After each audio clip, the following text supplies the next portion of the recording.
Well, hello there everyone, it's Kryptonite here and welcome back to another Foundry video. So, crushers, let's talk about them and how you potentially could be using them wrong. Now, not entirely wrong, but maybe you're not using them to their full potential. Now, this took me a little while to realize because it's not well explained in the game. But when we come across our skill tree where we unlock the basic steel making to build steel, which also gives us access to the crusher, and we unlock this here, the xenofferite igneum ore blend, which takes xenofferite ore rubble and igneum ore rubble to make steel. Now that's good, but a little bit further down the research tree we have what we call ore refinement just here. Now this is definitely something you want to aim for once you have unlocked the crusher, and I'm going to explain to you why. So if we go to our basic smelter over here, and for instance we just head over here and we're just going to split some of these. We're going to do 10 of these xenofferite. So we're going to split the technum ore rubble into 10, and we're also going to do the same over here. I just want 10 of these just to showcase this to you. So we're going to put these here. So what we're going to do is we're going to check some technum ore rubble into here, and we're just going to wait a few seconds and we're going to see how many rods we get out of this. As you can see here, with a 20 per minute input, we get a 20 per minute output here. So your technum ore rubble is a 1-to-1 ratio. So that's great. We've got 10 rods just there. Now, if we put the xenofferite ore rubble in here, we should get exactly the same ratio. Now, this is where the crusher will come in handy. So if we configure the crusher here to make a xenofferite ore instead of ore rubble, and we can see here that we get a 40 per minute input and a 40 per minute output. Now, you might not think that that is going to be any different, but watch what happens when we put 10 xenofferite ore rubble into our crusher to make xenofferite ore. So while that is doing that, we're going to head over here, and as you can see, we made ourselves 10 plates. So it's a 1-to-1 ratio with just a basic ore rubble to the smelter, and this is where things are going to get interesting. So we've used the exact same amount of xenofferite ore rubble to make 10 xenofferite ore. Now if we head over to the smelter and we put this xenofferite ore in, we will have a little bit of an increase. So instead of a 20 per minute to a 30 per minute, we have a complete different ratio. So as you can see, it's using 2 of the xenofferite ore at a time to make our plates. So we're going to see what our output is. Now we have 15 plates as an output. So for the same amount of xenofferite ore rubble, which was 10, we actually get 15 plates. So we do get a 50% increase there, and that's where the crusher can come in handy. Now let's just put this into a little bit of practice and actually do a little build just to showcase this a little bit more. So we're going to go ahead and we're going to just quickly get rid of these. We're quickly going to build ourselves a crusher just here, and we're going to build a smelter just here like this. Just going to do a nice basic setup, and then what we're going to do is we're just going to put a smelter just here as well, and in fact we'll also do it for the rods as well just to showcase the rods. So we're just going to pop another one over here. Just going to quickly get to our loaders just like this, and we'll do a little conveyor belt on the output as well just so we can kind of see it a little bit better, and we'll just do that. And then what we'll do is we'll just drag the conveyor belts just out here just so we can showcase a little bit more. And then what we're going to do is we're going to put a storage so we can actually visually see how many we actually get. So what we'll do is we'll just quickly put our inputs just like this. We're just doing a very quick basic build, and we need to put some conveyor belts just here as well.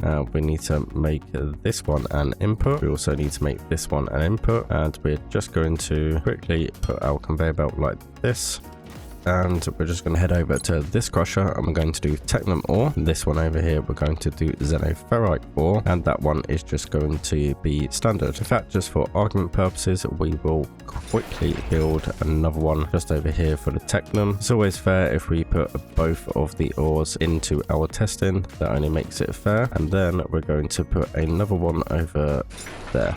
Okay, that's perfect. So let's go ahead and we're going to split these now. So we're going to get our xenofferite ore. We are going to do, let's do 20 for argument's sake. Okay, so we've got 20 there, and we need to do this 4 times just for argument's sake. And we're just going to split that into 20 as well. We get rid of these plates and these rods. And what we're going to do is split this one into a 20. So we've got 4 stacks of 20 for nice simple testing, 4 lots of 20, and another 4 lots of 20. So what we're going to do is we're going to pop these rods in there. We're going to pop these ones in here. So that's the xenofferite plates and the rods. Probably didn't need 4 of each, to be honest. I kind of, miscalculated, as I normally do sometimes. So we're now going to put our xenofferite ore rubble into the crusher, and we're also going to, on this one, put our technum ore rubble into the crusher. So we started off with 20 ore rubble, and that should be going straight into there. So we're just going to wait a few minutes till this is all done. So these two, we should have 20 rods and 20 plates, and then over here, if calculations are right, we should have 30 plates and 30 rods. So starting off with 20 of the ore rubble on every single one, as you saw, the output should be greater for our crushers. So let's go ahead and look at these. So we got 20 and we have 20 here, and then here we have 24, because yep, that's still in production, same as this one. So we just have to wait a little bit longer. They do take a little bit longer to produce the materials that you want, so the output is definitely worth the little bit of wait. So instead of a 3-second wait, we have a 6-second wait, which isn't too much of an issue. But as you can see, we've got 30 here and we have 30 here. So now you are probably thinking, kryptonite, using just a smelter takes 3 seconds to do one. So if you're doing 10, that takes 30 seconds. But on this one, with the crusher into the smelter for tier 2, it takes 6 seconds. So to do 10, it takes 60 seconds. So surely just doing straight from rubble into the smelter is actually quicker. Well, yes, you would think that, but if we look at the ratios, it smelts 20 per minute, which makes 20 per minute. Now over here, it also smelts 20 per minute, but it makes 30 per minute. But if we go ahead and we just empty this container, just so we can see what we're doing, and we're just going to split this tack into a 10. Just going to pop that there for now. We're going to head back over here. We're going to go ahead and we're going to just pop this 10 xenofferite ore rubble into our crusher. As you can see, the crusher itself is pretty quick, so we don't need to worry about the speed of that. As we can see here, it will use 2 of the xenofferite. We can see here it will go to 6 and then go down to 4. So each time it uses 2. So in theory, it is still 1 every 3 seconds, but in return, we get an extra 1. So this might seem a little bit complicated, but stay with me here. So it uses 2 of the xenofferite ore, which if we halve this makes 1 every 3 seconds, which is exactly the same as a smelter. But although it uses 2 and takes 6 seconds, we get 3 back in return. And that's why this ends up producing 30 per minute and not 20. So although this number up here is actually higher, it's actually more efficient and more productive than just using the ore rubble with the smelter. So let's just run over here and you can see how I've kind of set this little test system up over here. So as you can see, I'm just fiddling around with this to work out how many crushers you need per smelter. But at the moment, I've got 12 of the smelters and I've got 6 crushers. So each crusher is feeding itself into 2 smelters. And so far, that's been a pretty good ratio. I haven't worked out exactly what the best ratio is yet, but I'll be sure to let you all know about that. But yeah, there we go, everyone. That's why you potentially could be using the crushers slightly wrong and not to their full potential ability. If you found this video helpful, make sure you hit that like button. Make sure you subscribe as well for more Foundry content. It's been Kryptonite here. Thank you all for watching, and I will see you in the next video.